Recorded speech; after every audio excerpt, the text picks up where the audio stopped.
यह कहानी सिर्फ एक छात्र की नहीं, बल्कि उस शिक्षा व्यवस्था की है जहां डिग्रियों से ज्यादा सिफारिशें भारी पड़ रही हैं, जहां टैलेंट नहीं बल्कि टैग, पहचान और राजनीति देखी जा रही है।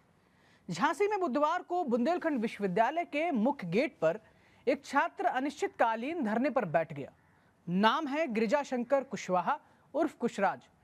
यही वह विश्वविद्यालय है जहां से उसने एमए हिंदी में टॉप किया, लेकिन आज वही विश्वविद्यालय उसे पीएचडी में दाखिला देने से इनकार कर रहा है।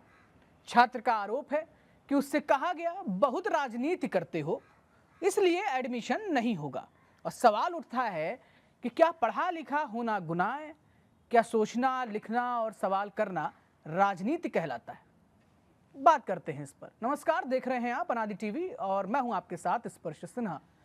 गिरिजा शंकर ने दिल्ली यूनिवर्सिटी से बीए ऑनर्स किया, बुंदेलखंड महाविद्यालय से एमए हिंदी में टॉप किया, 3 बार यूजीसी नेट क्वालिफाई किया है और अब तक 4 किताबें भी लिख चुका है।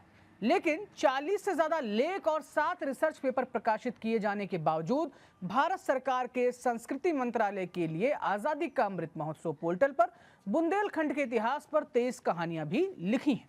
इसके बावजूद आज वह छात्र विश्वविद्यालय के बाहर अपनी ही किताबें जमीन पर रखकर धरने पर बैठा है।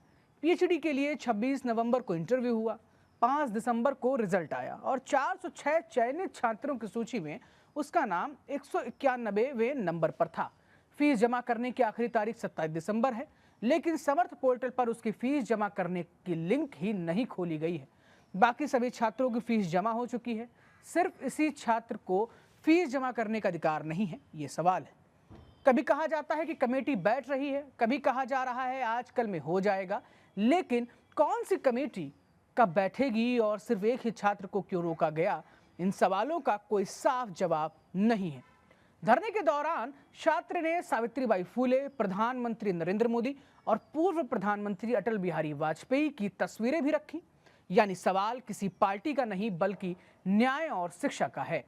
छात्र का आरोप है कि पूर्वांचल से आए एक प्रोफेसर के दबाव में उसका एडमिशन रोका जा रहा है, जबकि विश्वविद्यालय प्रशासन इन आरोपों को खारिज कर रहा है। कुल सचिव का कहना है कि आरडीसी कमेटी की टिप्पणियों के आधार पर जांच चल रही है। अब इस वक्त बुंदेलखंड विश्वविद्यालय लगातार सुर्खियों में बना हुआ है, लेकिन बड़ा सवाल यही है कि जब चयन हो चुका है, जब मेरिट साबित हो चुकी है और योग्यता पर कोई सवाल नहीं, तो आखिरकार एक छात्र को महीनों तक क्यों लटकाया जा रहा है? यह सिर्फ गिरिजा शंकर की लड़ाई नहीं है, यह उस टूटते शिक्षा सिस्टम की एक बड़ी तस्वीर है जहां मेहनत करने वाला छात्र धरने पर बैठा है और व्यवस्था फाइलों में उलझी हुई है। आज अगर एक टॉपर, लेखक और रिसर्चर के साथ ऐसा हो सकता है, तो सोचिए कल किसी और के साथ भी यही होगा। अगर समय रहते सवाल नहीं उठे तो विश्वविद्यालय ज्ञान के मंदिर नहीं बल्कि राजनीति के अखाड़े बनते चले जाएंगे। बहुत बड़ी बात नहीं।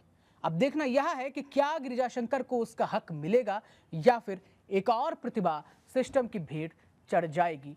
फिलहाल बुंदेलखंड विश्वविद्यालय प्रशासन क्या करेगा, ये आने वाला वक्त बताएगा।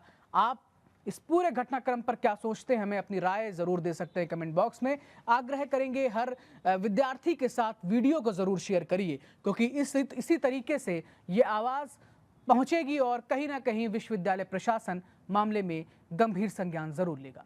आप देखते रहिए अनादि टीवी यूपी। नमस्कार।